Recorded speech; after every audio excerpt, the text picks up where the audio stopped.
I think there are some countries in the first and foremost, we always have to make sure that our support for Israel is unequivocal.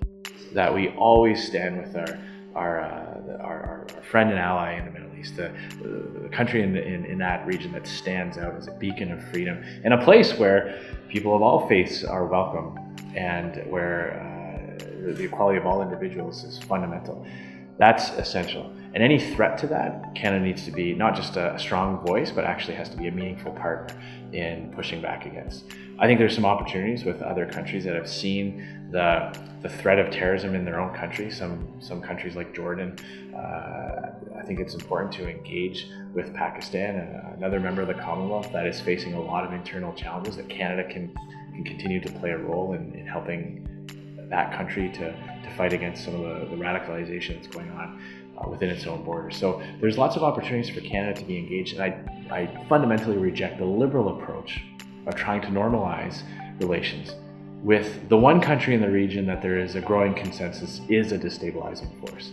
Even countries that have traditionally been allied with Iran in previous years now recognize the threat that it poses to peace and security in the region. The fact that the Liberals are focusing their diplomatic efforts on normalizing relations with Iran, to me, is incomprehensible. There are so many other opportunities for us to play a role in the region that won't force us to have normal relations with a state that does not believe in Israel's right to exist, that has proven to be a destabilizing force in many, many countries in the region, and that actively promotes and sponsors terrorism all around the world. A future Conservative government under my leadership will be a strong voice in support of Israel.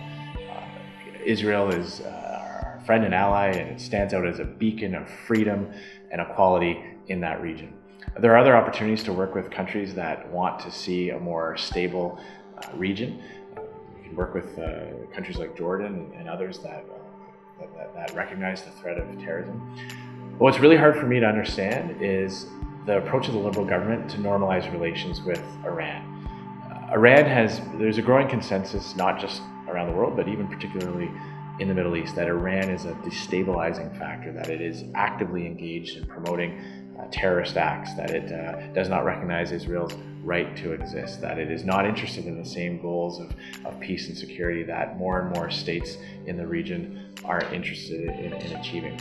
So for the government to focus on normalizing relations with a country that does not share any of our common values and goals is completely incomprehensible to me. Our foreign policy should be based on principles, and that principle should be standing up for our allies, promoting peace, tolerance, democracy, and equality, and Iran does not fit into that under the current regime.